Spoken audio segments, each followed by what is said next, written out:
Hi friends, నేను మీ శాంటమేసన్ని. Friends, ఈ రోజు ఈ వీడియో వచ్చి మీకు లాస్ట్ వీడియో చేశాం కదా, సో దానికి 2 కామెంట్లు అయితే కొంచెం మంచి కామెంట్లు రావడం జరిగింది.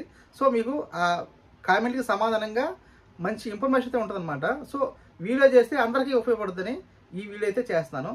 సో దయచేసి కొత్త వాళ్ళు ఎవరన్నా చూస్తే స్కిప్ చేయకండి. అలాగే శానిటేషన్ వీడియో మాత్రం మన ఛానల్లో ఉంటాయి, అలాగే వాటర్ ప్లంబింగ్ వీడియోలు కూడా మన ఛానల్లో ఉంటాయి.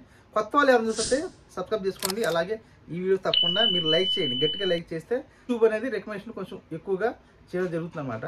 సో కొంతమంది మనలాగా కొత్తగా పని నేర్చుకున్న వాళ్ళకి ఈ వీడియో రికమెండ్ అవుతుంది అనమాట. వాళ్ళు కూడా చూసి ఈ వీడియో పని నేర్చుకుంటారు కదా. ఓకే ఫ్రెండ్స్, మన వీడియోకి అయితే వెళ్ళిపోదాం. సో ఫస్ట్ కామెంట్ వచ్చి విష్ణు పుప్పాల అండి.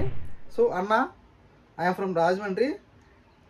అసలు బిల్డింగు ఎన్ని పైప్స్ పడతాయి, కాస్ట్ ఎలా లెక్క కట్టాలి, సైట్ చూసి చెప్పొచ్చా? మామూలుగా మీ ఏరియాలో, మా ఏరియా అనుకోండి, బాత్రూమ్ లెక్క ఉంటుంది అనమాట. సో ఒక్కో ఏరియా ఈ శానిటరీ ప్లంబింగ్ ఒక్కో ఏరియా ఒకలా చేస్తారు. ఇప్పుడు రాజమండ్రి ఉంది సపోజ్. సో మీ ఏరియాలో ఏం చేస్తారంటే electrician plus water and plumbing plus drainage plumbing కూడా చేస్తారనమాట. టాప్ మేస్లు, చాంబర్స్ కానీ బెజ్జాలు అంటే మన స్లాబ్ బెజ్జాలు, అలాగే గోడ బెజ్జాలు ఉంటాయి కదా. సో వాళ్ళు మనకి టాప్ మేస్లు అయితే ప్యాక్ చేస్తారు.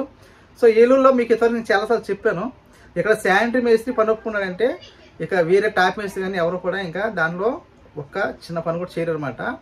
సో ఫస్ట్ బెజ్జి కొట్టుకున్న కానించి గ్రౌండ్ వర్క్లో మట్టి తవ్వి మళ్ళీ మట్టి ఫిల్అప్ చేసి చాంబర్స్ కూడా ఫినిషింగ్ చేసి చాంబర్ క్యాప్ మొత్తం, ఈ చాంబర్స్ కూడా మీకు చూసే ఉంటారు. కొంతమంది ఎక్కువగా రెడీమేడ్ చాంబర్ అయితే వాడుతూ ఉంటారు. ఇక్కడ అది ఇష్టపడరు అనమాట. ఓన్ మేడ్ చాంబర్లు అంటారనమాట. అంటే సొంతంగా తయారు చేయాలి, సొంతంగా కట్టాలి, సొంతంగా తయారు చేయాలి, సొంతంగా బిల్ అయితే పోయాలన్నమాట. సో ఆ రకంగా ఇక్కడ చేస్తారు. సో దాన్ని బట్టి మా ఏరియాలో రేట్ అనేది మీకు గత వీడియోలు చెప్పాను, కొన్ని వీడియోలు చేశాను మీకు. ఒకసారి కావాలంటే మీకు డిస్క్రిప్షన్లో లింక్ ఇస్తాను. ఆ రేట్లు అనేవి ఎలా ఉంటాయి, ఈ 2025 రేట్లు అనేవి ఎలా ఉంటాయి, కొన్ని వీడియోలు చేశాను మీకు, అవి చూడండి. అలాగే లేదు నేను electrical plus water plumbing plus ఈ శానిటరీ ప్లంబింగ్ కూడా చేస్తాను అంటే, సో దానికి కూడా ఒక వీడియో చేశాను మీకు. మీటర్ లెక్కలా తీసుకోవాలి, అడుగు లెక్కలా తీసుకోవాలి అనేది కూడా వీడియో చేశాను. దానికి కూడా మీకు డిస్క్రిప్షన్లో లింక్ అయితే ఇస్తాను.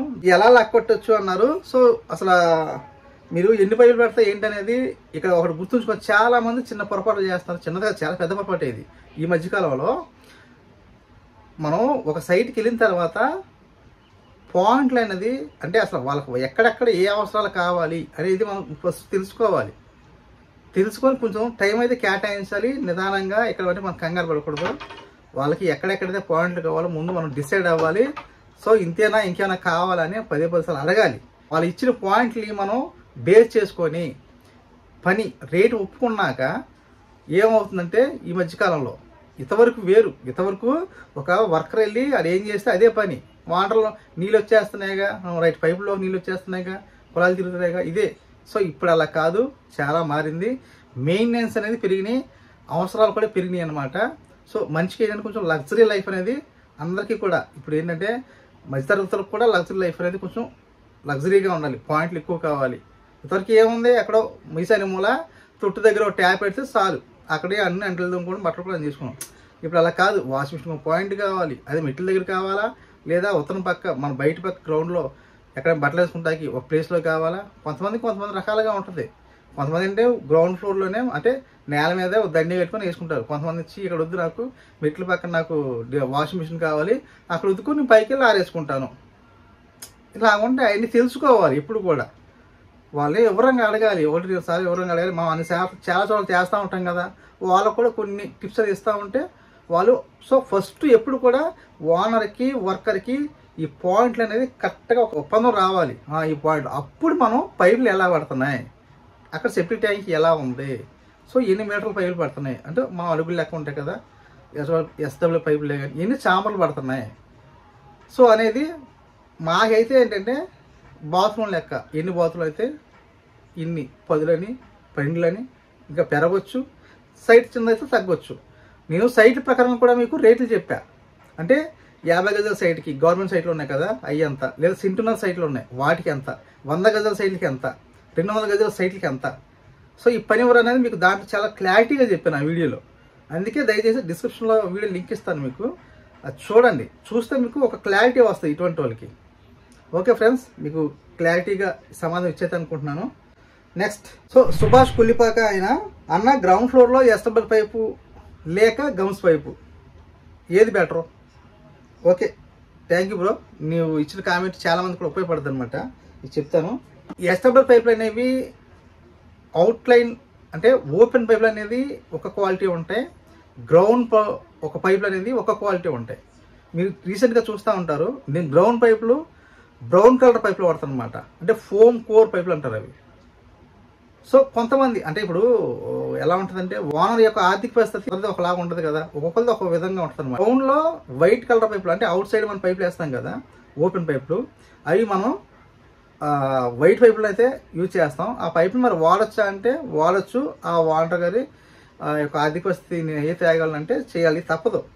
సో అలా వైట్ పైపులు మనకి చేసినప్పుడు దయచేసి దాని మీద చక్కగా కాంక్రీటు మీరు చేయకపోవచ్చు, మీరు సజెషన్ ఇవ్వండి వాంటర్కి, సార్ ఇలాగా మనం వైట్ పైపులు వేస్తున్నాం కదా, దీని మీద బేబీ చిప్స్తో చక్కగా కాంక్రీట్ తొడుగులాగా పైపు కనబడకుండా కింద చక్కగా మొత్తం ఫిల్అప్ చేస్తాం అనుకోండి, అక్కడ పంది కుప్పులు అలాగే ఎలకలు ఉంటాయి ఆ ఏరియాలో. దానివల్ల ఈ ప్రమాదం గురి కాకుండా ఉంటాయి అన్నమాట. లేదు వాండగారి కొద్దిగా పర్లేదు, ఆర్థిక స్థానం బాగుంది అంటే యూజీడీ చాలా అంటే ఇప్పుడు చాలా కంపెనీలు ఉన్నాయి, ఆశీర్వాద్ అవ్వచ్చు, ప్రిన్స్ అవ్వచ్చు, అన్ని కంపెనీలు కూడా యూజీడీ పైపులు అంటే అండర్ గ్రౌండ్ డ్రైన్ పైప్స్ అనమాట. సో ఇవేంటంటే ఫోమ్ కోర్ పైపులు అంటారు.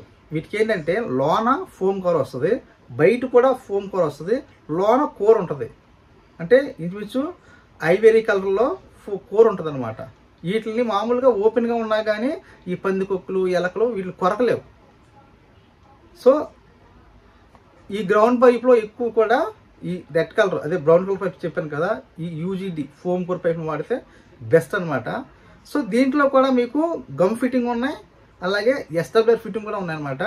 చెప్పిన కదా ఈ ఎస్డబ్ల్యూఆర్ ఫిట్టింగ్ అంటే ఓరింగ్ వస్తుంది, యూజీడీ పైపులు కూడా ఓరింగ్ వస్తుంది, అలాగే యూజీడీ పైపులు కూడా గమ్ ఫిట్టింగ్ ఉంటుంది అనమాట. ఈ ఎస్డబ్ల్యూఆర్ అనేది రెండు రకాలుగా ఉంటుంది. పుష్ ఫిట్ అంటే ఓరింగ్ వస్తుంది, సాల్ ఫిట్ అంటే గమ్ము రాసి అతికిస్తాం అనమాట. ఆ గమ్ము రాసేదాన్ని సాల్ ఫిట్ అంటాం, వాచ్ ఉన్నదాన్ని పుష్ ఫిట్ అంటాం. అంటే పేస్ట్ రాస్తాం, లూబ్రికేట్ పేస్ట్ రాసి ప్రెస్ చేస్తాం అనమాట వాచ్లోకి.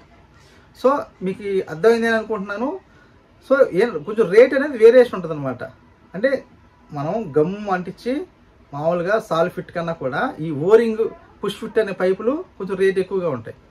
సో దాన్ని బట్టి వాటర్ ఓకేనా అని అడిగి మనం పుష్ చేయొచ్చాము, చెప్పొచ్చు వాళ్ళకి ఇలా తీసుకోండి సార్ బాగుంటుందని. సో ఓకే, మీకు ఈ వీడియోలో ఒక క్లారిటీ వచ్చిందని అనుకుంటున్నాను. వచ్చే వీడియోలో మీకు ఇంకా ఈ గురించి ఏంటంటే అసలు ఒక బిల్డింగు మనం ఎలాగా ఈ పైపులను అంచనా వేయాలి. అసలు చాలామందికి ఏంటంటే సామాన్లు రాస్తూ ఉంటారు, అవి ఎక్కువైపోవడం తక్కువైపోవడం జరుగుతూ ఉంటాయి. సో అలా కాకుండా అసలు మీకు సామాన్లు ఎలా రాసుకోవాలి, మనం ఓకే చెప్పాను కదా, నేను వాండర్కి వర్కర్కి ఒప్పందం పాయింట్లు ఒప్పందం అయిన తర్వాత మనం సామాన్లు రాయాలి. ఎలా రాయాలి అనేది ఎక్కువ తక్కువ అవ్వకుండా కరెక్ట్గా చక్కగా, అంటే ఒక 2 బిల్లు అటు ఇటు అవుతూ ఉంటే అవసరం తేవాల్సి వస్తుంది, లేదా 2 మిగలొచ్చు. మరీ ఎక్కువగా ఒకసారి నేను ఒక బిల్డింగ్ చేశా, ఏమైందంటే ఇంచుమించు నేను వెళ్ళిన తర్వాత ఆ మేస్త్రికి కొంచెం అవగాహన తక్కువ ఉండమో లేదో అనుభవం తక్కువ ఉండటం వల్ల క్యాన్సిల్ అయిపోయింది. సో నేను చేయాల్సి వచ్చింది, కొంచెం బాధపడ్డా, ఎందుకంటే ఇంకొకరి దగ్గర పని నేను చేస్తాను చాలా బాధగా ఉంది. అడిగి ఆ వాంటకి ముందు ఆయన సెటిల్మెంట్ చేసుకుని ఎంత కొంత ఇచ్చి పంపించాను, తప్పది. సో ఆయన ఇచ్చిన పైపులు ఏంటంటే పైపులు కానీ అలాగే ఫిట్టింగ్స్ కానీ సకానికి సగం మిగిలిపోయినాయి అనమాట. సో నేను తేలదు కాబట్టి బతికిపోయాను. మనవాడు రాశాడు, మరి ఏ లెవెల్ ప్లానింగ్ చేశాడో సేమ్ ప్రొసీజర్ అనమాట. ఆయన ఎటువంటి పాయింట్లు అయితే నేను ఎటువంటి పాయింట్లు అయితే పెట్టానో నాకు చెప్పారో ఆయన కూడా అటువంటి పాయింట్లు చెప్పారు. దానికి సకానికి సగం 50% ఈ బెల్స్ కానీ పైప్స్ కానీ మిగిలిపోయింది అనమాట. సో దయచేసి ప్లీజ్ అలా కాకుండా చక్కగా మన కరెక్ట్గా వచ్చేలాగా ఎలా రాసుకోవాలి, అసలు సామాన్లు ఎలా రాసుకోవాలి, ఎలా అంచనా వేయాలి, ఎలా లెక్క కట్టుకోవాలి అనేది మీకు ఫ్యూచర్లో ఫుల్ వీడియో చేస్తాను నీట్గా అర్థమయ్యేలాగా. ఓకే ఫ్రెండ్స్, కొత్త వాళ్ళు ఎవరైనా చూసినట్లయితే మన ఛానల్ సబ్స్క్రైబ్ చేసుకోండి, అలా వీడియో తప్పకుండా లైక్ చేయండి, గట్టిగా లైక్ చేయండి. మీరు లైక్ చేస్తే మనలాంటి ఇంకొంతమంది కొత్తగా పనిచేసుకునే మేస్త్రులకు కానీ వర్కర్స్ కానీ ప్లంబర్స్ కానీ ఈ వీడియో రికమెండ్ అవుతుంది అనమాట. వచ్చే వీడియోలో సంబంధించిన శానిటరీ వర్క్ జరుగుతుంది, దాన్ని మీకు వివరంగా ఎక్స్ప్లెయిన్ చేస్తాను. వాటర్ ప్రూఫింగ్ అలాగే దాంట్లో ఈ వాల్ మోడ్స్ అనమాట, 32 వాల్ మోడ్ కమోడ్లు అయితే మనం బిగించాల్సి ఉంటుంది.